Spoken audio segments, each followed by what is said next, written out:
அனைவருக்கும் இனிய காலை வணக்கம். ஞானப்பழம் டிவியினுடைய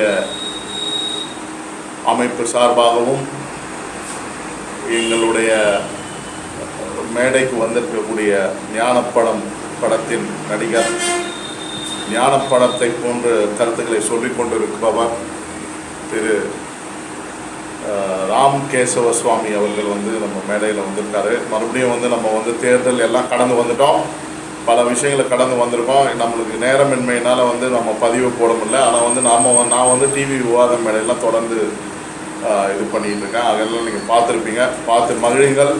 எங்களோட நோக்கம் தமிழக மக்களை மீட்பது, தமிழகத்தை இந்தியாவோடு இணைப்பது அப்படின்ற ஒரே நோக்கத்தோடு செயல்படுறோம். எங்களுடைய நோக்கம் தமிழ் மக்களை மகிழ்வித்து மகிழ்விப்பது.